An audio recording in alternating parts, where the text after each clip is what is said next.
क्या पाकिस्तान भारत के खिलाफ इस्लामिक नाटो बना रहा है? क्या कल कोई अगर भारत और पाकिस्तान के बीच युद्ध होता है तो तुर्की और सऊदी पाकिस्तान के मदद के लिए आगे आएंगे? अगर ईरान सऊदी पर हमला कर देता है तो पाकिस्तान अपनी सेना भेजेगा? ईरान में चल रहे युद्ध के बीच मक्का जॉइंट डिफेंस एग्रीमेंट क्या है और इसके भारत पे क्या असर पड़ सकते हैं, सब समझेंगे। नमस्कार, मेरा नाम रोहित है और आप देख रहे हैं कलयुग स्टोरी। 7 अगस्त 2026 को एक ऐसा समझौता साइन हुआ जिसने पूरे दुनिया के जियोपॉलिटिकल समीकरणों को हिलाकर रख दिया। सऊदी अरब, तुर्की और पाकिस्तान ने मिलकर हाथ मिलाया और बनाया मक्का जॉइंट डिफेंस एग्रीमेंट। ये कोई साधारण समझौता नहीं है, इसे दुनिया के बड़े बड़े एक्सपर्ट मुस्लिम वर्ल्ड नाटो कह रहे हैं। लेकिन सवाल ये है कि आखिर इस समझौते में ऐसा क्या है जिसने अमेरिका से लेकर यूरोप तक में हलचल मचा दी? और सबसे महत्वपूर्ण बात, दूर बैठे भारत के लिए ये समझौता कितनी बड़ी सिरदर्द है?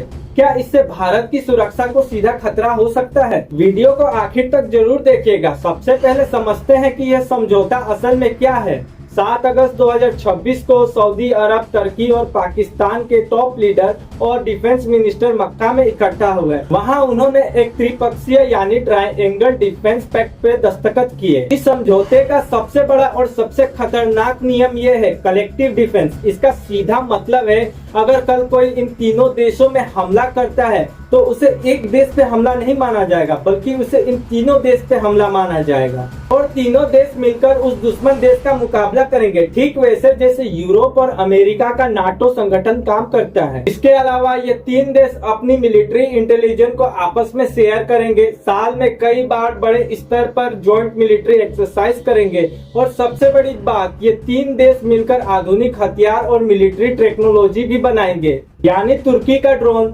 सऊदी अरब का पैसा और पाकिस्तान का न्यूक्लियर पावर और मैन पावर, ये एक बहुत बड़ा कॉम्बिनेशन बनने जा रहा है। अब आपके मन में सवाल आया होगा कि अचानक इन तीनों देशों को एक साथ आने की क्यों जरूरत पड़ी? इसके पीछे तीनों देशों के अपने अपने बड़े स्वार्थ और मजबूरी है। सऊदी अरब मिडिल ईस्ट में ईरान के साथ उसकी पुरानी दुश्मनी है। अमेरिका पर अब सऊदी अरब पूरी तरीके से भरोसा नहीं कर पा रहा, इसीलिए उसने अपनी सुरक्षा के लिए मजबूत जमीनी सेना और न्यूक्लियर बैकअप की जरूरत है जो उसे पाकिस्तान दे सकता है। दूसरा, तुर्की खुद को मुसलमान जगत का नया खलीफा बनाना चाहता है। उसके पास बेहतरीन डिफेंस इंडस्ट्री है, लेकिन उसे अपनी इकोनॉमी चलाने के लिए सऊदी अरब के पैसों और अपनी जियोपॉलिटिकल रीच को बढ़ाने के लिए पार्टनरशिप की जरूरत है। तीसरा, पाकिस्तान पिछले कई सालों से भयानक आर्थिक कंगाली और अंदरूनी राजनीतिक के संकट से जूझ रहा है। इस समझौते से पाकिस्तान को सऊदी अरब से बड़ा फाइनेंशियल पैकेज मिलने की उम्मीद जताई जा रही है और तुर्की से आधुनिक हथियार मिलने का रास्ता खुल जाता है। अब आते हैं इस वीडियो के सबसे जरूरी हिस्से पर। सऊदी अरब, तुर्की और पाकिस्तान के इस गठजोड़ से भारत को क्यों नुकसान हो सकता है? भारत के रणनीतिक एक्सपर्ट इस पर पैनी नजर क्यों रखे हैं? इसके 4 सबसे बड़े कारण हैं। पहला नुकसान, 2.5 वॉर का खतरा बढ़ सकता है। भारत हमेशा चीन और पाकिस्तान के 2.5 वॉर के खतरे से हमेशा निपटता आया है, लेकिन अब अगर पाकिस्तान के पीछे तुर्की और सऊदी अरब जैसे ताकतें खड़े हो जाएंगी तो भारत के पश्चिमी बॉर्डर पे दबाव ज्यादा बढ़ सकता है। हालांकि इस समझौते को डिफेंस का कहा जा रहा है, लेकिन युद्ध की स्थिति में पाकिस्तान को इन देशों से लॉजिस्टिक हथियारों की सप्लाई और इंटेलिजेंस का सीधा सपोर्ट मिल सकता है। दूसरा नुकसान, कश्मीर मुद्दे का अंतर्राष्ट्रीयकरण। तुर्की पहले से ही कश्मीर मुद्दे पर पाकिस्तान का खुलकर साथ देता आया है। सऊदी अरब अब तक इस मामले में न्यूट्रल रहता है और भारत का एक मजबूत बिजनेसमैन पार्टनर बन चुका था। लेकिन इस समझौते के बाद पाकिस्तान सऊदी अरब पे दबाव बना सकता है कि वे अंतर्राष्ट्रीय मंचों पे कश्मीर के मुद्दे पर पाकिस्तान का साथ दे। ये भारत की डिप्लोमेसी के लिए एक बड़ा झटका हो सकता है। तीसरा नुकसान, तुर्की का एडवांस मिलिट्री टेक्नोलॉजी पाकिस्तान के हाथ लगना। तुर्की के ड्रोन और इलेक्ट्रॉनिक वॉरफेयर सिस्टम ने यूक्रेन के युद्ध में अपनी ताकत दिखाई है। इस समझौते के तहत तुर्की अपनी यह एडवांस टेक्नोलॉजी पाकिस्तान के साथ शेयर करेगा। इसका मतलब है कि भारत के बॉर्डर पे अब पाकिस्तान पहले से ज्यादा हाईटेक टेक्नोलॉजी का इस्तेमाल करेगा, जिससे भारत को अपनी डिफेंस स्ट्रेटेजी को अपग्रेड करने के लिए अरबों डॉलर अतिरिक्त खर्च करने पड़ेंगे। चौथा नुकसान, मिडिल ईस्ट में भारत के लुकिंग वेस्ट पॉलिसी को झटका। पिछले कुछ सालों से प्रधानमंत्री नरेंद्र मोदी के नेतृत्व में भारत सऊदी अरब और यूएई के साथ मजबूत रिश्ते बनाए हैं। Bharat middle east Europe economic corridor जैसे बड़े परियोजनाओं पे काम चल रहा था, लेकिन सऊदी अरब का पाकिस्तान और तुर्की के पल्ले में पूरी तरीके से जाना भारत के इन आर्थिक और रणनीतिक मंसूबे पे पानी फेर सकता है।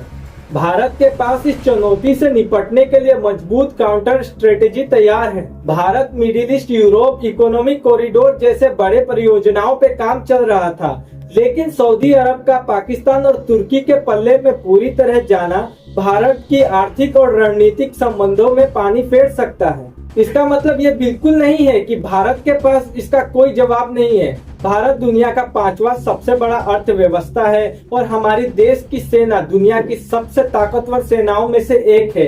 भारत के पास इस चुनौती से निपटने के लिए मजबूत काउंटर स्ट्रेटेजी तैयार है। सऊदी अरब भारत जैसे बड़े बाजार को कभी खोना नहीं चाहेगा। भारत अपनी इस डिप्लोमेसी का इस्तेमाल करेगा और ये सुनिश्चित करेगा कि सऊदी अरब इस समझौते का इस्तेमाल भारत के खिलाफ ना होने दे। दूसरा, काउंटर अलायंस। भारत के पास मिडिल ईस्ट में इजराइल और यूएई जैसे बेहद मजबूत दोस्त है। यूएई और तुर्की के बीच अपनी एक अकाउंटेबिलिटी है। भारत इन देशों के साथ मिलकर एक मजबूत ब्लॉक बना सकता है। तीसरा, स्वदेशी ताकत। भारत अपनी आत्मनिर्भर भारत के तहत खुद की डिफेंस टेक्नोलॉजी जैसे rocket fighter jet, S-400 missile system, देसी ड्रोन को तेजी से बॉर्डर पे तैनात कर रहा है। तो दोस्तों, मक्का जॉइंट डिफेंस एग्रीमेंट निश्चित रूप से एशिया की जियोपॉलिटिक्स में एक नया मोड़ है। ये भारत के लिए एक बड़ी कूटनीतिक और सैन्य चुनौती है, लेकिन इतिहास गवाह है कि भारत ने हर ऐसी चुनौती को डटकर सामना किया है। अब देखना ये होगा कि आने वाले समय में भारत इन त्रिकोण खतरों को अपनी कूटनीति से कैसे बेअसर करता है। आपको क्या लगता है कि क्या सऊदी अरब और तुर्की भारत के साथ अपने अरबों डॉलर के व्यापार को दांव पर लगाकर पाकिस्तान का साथ देंगे? अपनी राय नीचे कमेंट बॉक्स में मुझे जरूर बताएं, और अगर आप पहली बार हमारे चैनल से जुड़े हैं तो हमारे चैनल को लाइक एंड सब्सक्राइब जरूर करें। धन्यवाद।